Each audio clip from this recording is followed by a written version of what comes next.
नमस्कार दर्शकों, आप देख रहे हैं खबर इंडिया और मैं हूं यश पाठक।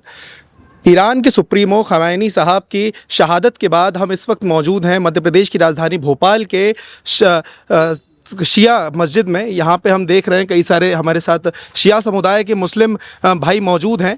हम उनसे जानेंगे कि जो ये हमला हुआ है अमेरिकी मिसाइलों द्वारा, जो सुप्रीमो साहब की शहादत हुई है, उसको लेकर क्या कहेंगे। जी, क्या नाम है सर आपका? मैं अजहर हुसैन रिजवी और मैं इस मस्जिद में पेश इमाम भी हूँ। जी सर। और सर, अभी शहादत हुई है खमैनी साहब की, उसको लेकर क्या कहेंगे? क्योंकि हम देख रहे हैं सिर्फ एमपी में नहीं, पूरे भारत में, हम जगह जगह की बात करें तो लखनऊ में भी प्रोटेस्ट हो रहे हैं, उनको श्रद्धांजलि अर्पण की जा रही है और कल भोपाल में भी हुई थी। जी, चूँकि हर वो इंसान जिसके दिल में इंसानियत है जी। और हर वो इंसान जो मजलूमों का साथ देना चाह रहा है और जो चाहता है कि किसी के ऊपर अत्याचार ना हो, जुल्म ना हो, उसके दिल में खामना हिसाब से अक़ीदत, खामना हिसाब से मोहब्बत है।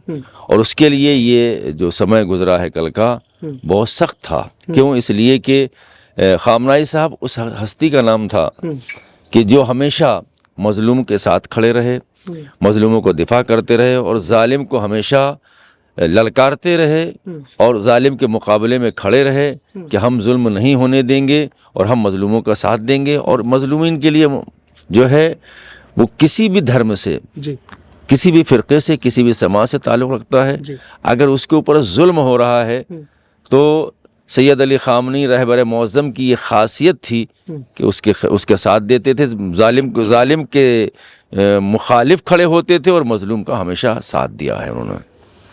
अगर हम बात करें कि जो सिर्फ शिया समुदाय ही नहीं, हम देख रहे हैं सुन्नी समुदाय के जो मुस्लिम लोग हैं वो भी काफ़ी हद तक श्रद्धांजलि अर्पण कर रहे हैं। उनका भी कहना है कि जो ये जो शहादत हुई है सही नहीं हुआ, ये उनको बेईमानी से मारा गया, शहीद किया गया है। तो उसको लेकर क्या कहेंगे? देखिए, सिर्फ शिया और सुन्नी समुदाय की बात नहीं है। मैंने आपसे कहा कि जिसके दिल में इंसानियत है, जिसके दिल में इंसानियत की तड़प पाई जाती है, जिसके दिल में ये होता है कि नहीं, हम किसी के ऊपर जुल्म नहीं होने देंगे, उस हर एक उस इंसान के दिल में खामनाई साहब के लिए मोहब्बत है और उनके लिए जो है अक़ीदत पाई जाती है। खमैनी साहब को अपना वालिद तक बताया गया है कि भाई हमारे वालिद की शहादत हो गई है, ऐसा लग रहा है कि हमारे वालिद नहीं रहे। तो हमारे एमपी के जो शिया समुदाय के जो मुस्लिम्स हैं, क्या वो भी उन्हें वालिद के रूप में ही देखते हैं? देखिए सब हमने चूँकि हमारे वो रहबर थे, दीनी रहमत थे, लीडर थे और दीन के एतबार से, शरीयत के एतबार से हम उनको फॉलो करते थे। और चूँकि एक लफ्ज़ है हमारे शिया उसमें समाज में मरजाए तकलीद, तो हमारे वो मरजाए तकलीद थे। यानी हमारे जो भी मसाइल थे शरीयत के, जो नमाज रोज़ा जिससे भी मुताल्लिक़ हों और हमारी अपनी ज़िंदगी से मुताल्लिक़ भी जो सवालात हैं, जो चीज़ें होती थी, हम उनकी तरफ रुजू करते थे और उनके फतवों पर हम अमल करते थे। इसलिए जो है वो हमारे लिए वाक़ई लायक़ एहतराम थे। और शिया समुदाय की बात नहीं है यहाँ पे, सुन्नी समुदाय की बात नहीं। मैंने आपसे कहा कि हिंदू भाई हर धर्म के, आप देख लेना हिंदुस्तान में कितने लोग जो गैर मुस्लिम हैं, हिंदू भाई हैं हमारे, वो भी उनके लिए जो है अफसोस जता रहे हैं, खेद जता रहे हैं और उनको श्रद्धांजलि दे रहे हैं। अमेरिका के जो प्रेसिडेंट है डोनाल्ड ट्रंप, लेकिन उनका तो बयान कुछ और ही आता है। उनका कहना है कि जो भी हुआ वो सही हुआ, उस इंसान को जाना ही था। तो देखिए क्या है, जालिम तो अपनी बात को सही करेगा ना, वो तो अपने किए हुए को सही कहेगा ना कि ये चीज़ सही है, हमने सही किया और उनको जाना था। तो जाना तो सबको है, किसी को किसको इस दुनिया में रहना है। जब जाना सबको है तो इसका ये मतलब थोड़ी होता है कि आप किसी को मजलूमा तौर पे कत्ल कर दें, पूरे खानवादे के साथ, पूरी फैमिली के साथ उसको बम से उड़ा दें। अगर मर्द मुजाहिद हो और लड़ने का हौसला है, आमने सामने आओ, उनके सामने देखो जाके कि मुजाहिद कौन है और हक का साथ देने वाला कौन है, हक का तरफ गद्दार। और दुनिया जाके देख रही है, दुनिया जान रही है ना कि मजलूम कौन है, जालिम कौन है, कौन हक का साथ दे रहा है, कौन जालिम का साथ दे रहा है, कौन जुल्म कर रहा है दुनिया में। आज ट्रंप हो या नेतन्याहू हो या और जो उनके साथ देने वाले लोग हों, वो सब देख रहे हैं आप कि कौन किसका साथ दे रहा है।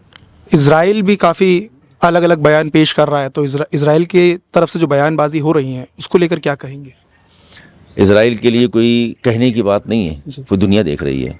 इजराइल ने इससे पहले गज़ा, फ़िलिस्तीन, कहाँ नहीं जुल्म किया उसने, कैसे कैसे जुल्म नहीं किया उन्होंने बच्चे, मासूम बच्चों को, तो उससे तो कोई बाइद नहीं है, वो कुछ भी कर सकता है क्योंकि वो जालिम और सफ़ाक है। और हम कभी भी इजराइल का साथ नहीं दे सकते, हम कभी भी जालिम का साथ नहीं दे, जालिम कोई किसी भी सूरत में हो, किसी भी शक्ल में हो, हम जालिम का साथ नहीं दे सकते, हम हमेशा मजलूम के साथ खड़े रहेंगे।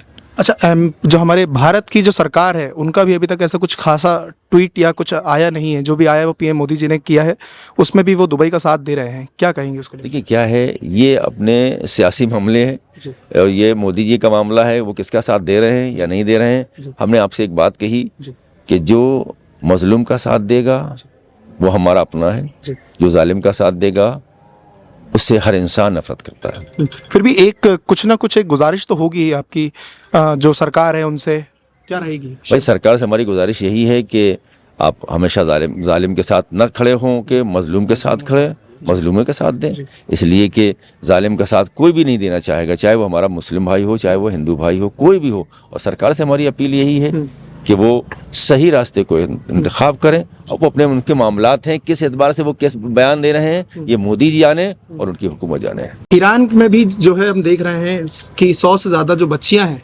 वो मारी गई हैं, वो भी वो बच्चियां थी जिनको खमैनिया साहब ने पहली बार नमाज पढ़ना सिखाया था, क्या कहेंगे उसके लिए? देखिए वही है कि जालिम जो है उसके लिए फिर मेयार ये नहीं रहता कि कौन बच्चा है कौन बड़ा है, बच्चियाँ तो बेगुनाह थी ना जी। अगर अब ये कहा जाए कि नहीं वो इजराइल सही कर रहा है या अमेरिका सही कर रहा है, तो मुझे ये बताएं कि बच्चियों ने क्या कसूर किया था। वो तो बच्चियाँ पढ़ने के लिए गई थी ना, स्कूल में पढ़ने के लिए गई थी। जालिम की सबसे बड़ी निशानी यही है कि बेगुनाहों को कत्ल करके उस पर पर्दा डालना, ये जालिम की सबसे बड़ी निशानी है। और जब अमेरिका ने जुल्म किया, इजराइल ने जुल्म किया इन बच्चियों को कत्ल करके, इन बच्चियों को जो है मार के।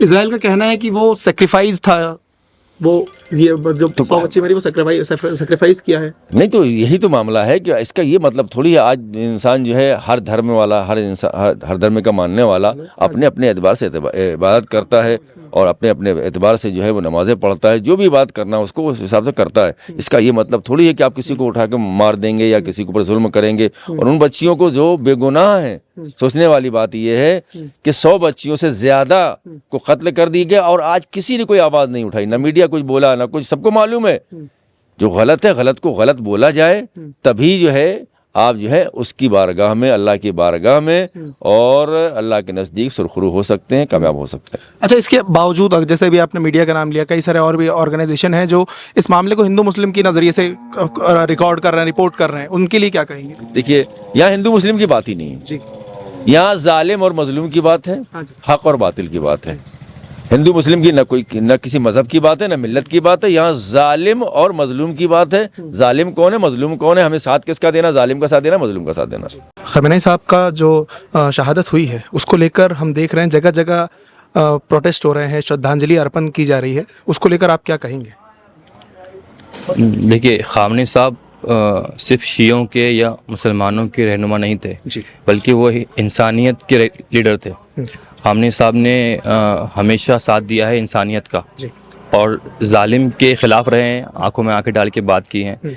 मज़लूम का हमेशा उन्होंने साथ दिया है, चाहे वो फ़लस्तीन के मज़लूम हो, मज़लूम यानी ऑपरेस्ड जिसके ऊपर जुल्म किया गया, चाहे वो फ़लस्तीन के मज़लूम हो, चाहे वो हिंदुस्तान के मज़लूम हो। आपको याद होगा जब हिंदुस्तान की नर्सिस को ISIS ने कब्ज़े में ले लिया था, तो यही खamenei थे जिन्होंने कि इनके ऑर्डर पे जनरल कासिम सुलेमानी हिंदुस्तान की नर्सिस को रेस्क्यू करा के यहाँ लेके आए थे। यही खamenei साहब थे कि जिन्होंने पहलगाम के अटैक के बाद हिंदुस्तान पे निंदा जाहिर की थी, पाकिस्तान की मजम्मत की थी, आतंकवादी की मजम्मत की थी। यही खamenei साहब थे कि जिन्होंने अहमदाबाद में एयर क्रैश एक्सीडेंट के बाद हिंदुस्तान को कंडोलेंस पेश किया था।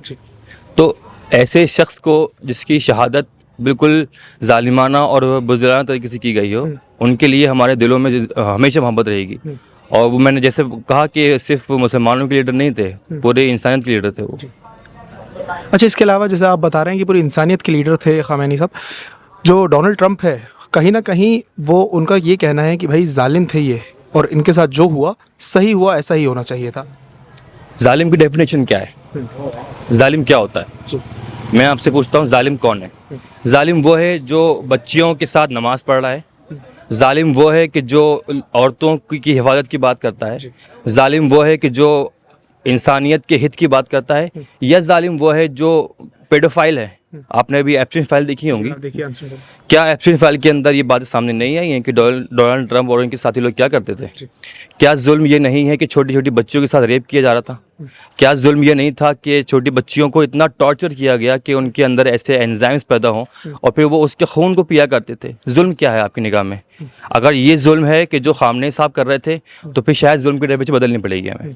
और डोनाल्ड ट्रंप जो कि खुद अटैक करने वाला है, जुल्म करने वाला है, उसकी बात को हम कैसे मान सकते हैं? जिसने पिछली बार जब ओबामा हुकूमत में था तो कहा करता था कि ओबामा अपनी सत्ता बनाने के लिए ईरान पे कोई भी हमला कर देगा, तो आज तो तुमने वही किया है।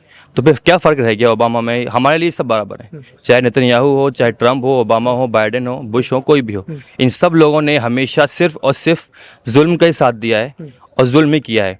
इन्होंने हमेशा जिसके ऊपर इनको मेनली फोकस इनका होता है कि पैसा आ जाए, ऑयल मिल जाए, सत्ता मिल जाए। इन्होंने इराक में भी यही किया, इन्होंने गद्दाफी के साथ भी यही किया, आज ईरान के पीछे पड़े हैं, क्योंकि सिवाय ईरान के कोई मुल्क ऐसा नहीं है कि जो इनके खिलाफ आवाज़ उठा रहा हो।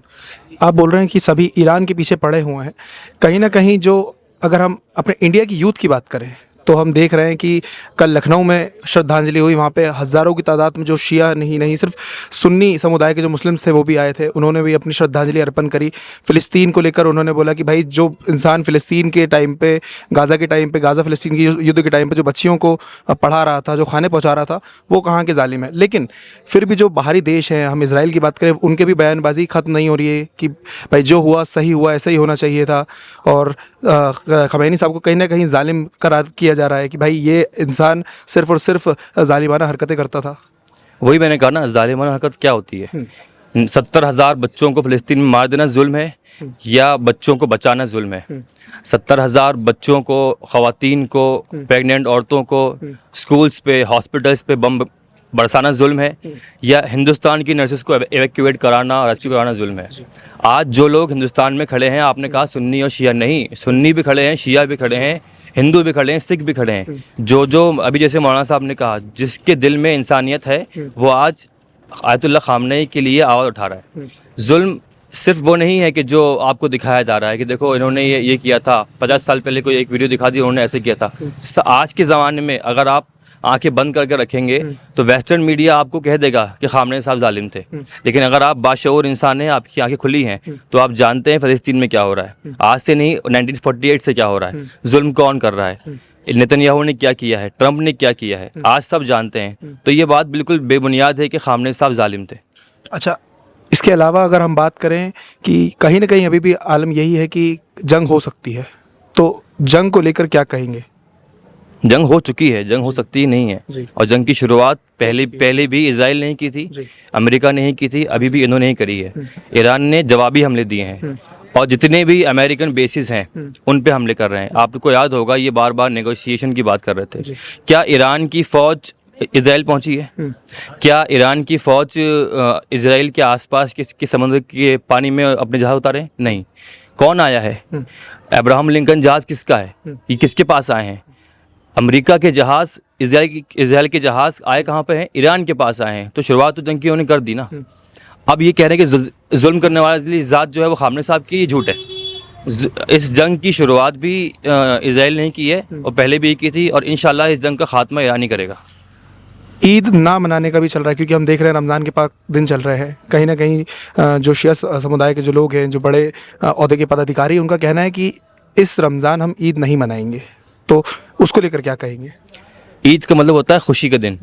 अरबी में ईद मतलब खुशी का दिन होता है, और रोज़े रखने के बाद जो इंसान को खुशी का दिन दिया गया है वो ईद का नाम है। तो वो ईद तो रहेगी, लेकिन जिस घर में किसी की मौत हो जाती है उसके लिए वो ईद वैसी नहीं होती। हमारे हर शिया, हर मुसलमान, हर इंसान जहाँ जहाँ इंसानियत है, उसके लिए दिन ऐसा है कि जैसे उसके घर में किसी की मौत हुई हो। तो ईद में जो नमाज़ पढ़ी जाती है वो हम पढ़ेंगे, लेकिन जो खुशी का इजहार करते हैं वो ज़ाहिरन वैसा नहीं रहेगा। अच्छा, बाकी ईद की जो नमाज अदा होती है वो बराबर हर बार की तरह होगी? वो नमाज जो है वो अल्लाह का और कुरान का हुक्म है, उसके लिए कोई कम्प्रोमाइज़ नहीं करेगा। लेकिन जो खुशी की माहौल है वो ज़ाहिर है, किसी के घर में अगर मौत हो जाए तो आपसे कोई बोले आओ हम ज़रा खुशी की बात करते हैं, आप करेंगे क्या? नहीं कर सकते ना। तो ईद के दिन हम नमाज पढ़ेंगे, लेकिन जो खुशी का माहौल होगा वो ऐसे नहीं होगा। अच्छा, इन सब पूरे मामले में इंडिया का क्या स्टैंड है, इसको लेकर थोड़ा सा हमारे जो दर्शक हैं, जो व्यूअर्स हैं, उनको डिस्क्राइब कीजिए, समझाइए। इंडिया का स्टैंड क्या रहा है पहले मैं आपको वो बताता हूँ। महात्मा गांधी से लेके लाल बहादुर शास्त्री, उनसे लेके नेहरू, नेहरू से लेके इंदिरा गांधी और अटल बिहारी वाजपेयी, हाँ जी। इन तमाम लोगों ने फ़िलिस्तीन का ही साथ दिया है और हमेशा ये कहा है कि इज़राइल फासिक है, इज़राइल जो है बहुत जुल्म करने वाला है और फ़िलिस्तीन के लोग, फ़िलिस्तीन की ज़मीन उन लोगों की है। यहाँ तक कि अभी इस वक्त जो हमारे प्राइम मिनिस्टर मोदी जी हैं, इन्होंने भी फ़िलिस्तीन के लिए 2017 में या शायद 2014 में एक लेटर जारी किया था। उसमें कहा था कि हमारा अनकंडीशनल सपोर्ट है फ़िलिस्तीन के लिए। लेकिन जब वक्त की बात आई तो वो सपोर्ट दिखा नहीं हमें। हमने ये देखा कि हमारे प्राइम मिनिस्टर इज़राइल के दौरे पे गए और वहाँ उन्होंने ये कहा कि इज़राइल जो है वो फादरलैंड है, जिस तरह से हिंदुस्तान मदरलैंड है। और फिर ये कहा कि हमारा पूरा सपोर्ट है with full conviction from this moment and even beyond. तो जालिम के साथ जो भी होगा वो हम उसको साथ तो नहीं देंगे। दूसरी बात ये कि हो सकता है मोदी जी पर्सनली अपनी बात कर रहे हो, क्योंकि मोदी जी ने जो ये बातें अभी ट्वीट करी हैं वो उन्होंने पीएमओ के अकाउंट से नहीं करी हैं, उन्होंने अपने पर्सनल हैंडल से करी हैं। तो मोदी जी की आइडियोलॉजी कुछ और हो सकती है, मेरी कुछ और हो सकती है। उसमें कोई बेखौफ बोलने वाली बात है, कोई डरने वाली बात नहीं है। लेकिन हिंदुस्तान के यूथ के लिए, हिंदुस्तान का यूथ आप सोशल मीडिया उठा के देखिए, हिंदू हो, मुसलमान हो, सिख हो, ईसाई हो, आज सबकी ज़बान पे यही है कि वो इंसान, हम याद रखेंगे कि हमने एक ऐसे इंसान को देखा है 86 साल की उम्र में जिसने जालिम की आंखों में आंखें डाल के बात की और झुका नहीं। झुका कौन, वो आप खुद भी जानते हैं। तो जैसा कि देखा आपने, हमारे साथ जो यूथ जुड़े थे उन्होंने अपने हर मन की बात हमसे जाहिर की। इसके अलावा ये भी बताया कि इस बार की जो ईद है उसमें पहले जैसी चमक नहीं दिखेगी, रौनक नहीं दिखेगी। आगे आपका क्या कहना है कमेंट में ज़रूर बताएं और बने रहिए ऐसे ही हमारे साथ। जय हिंद, वंदे मातरम।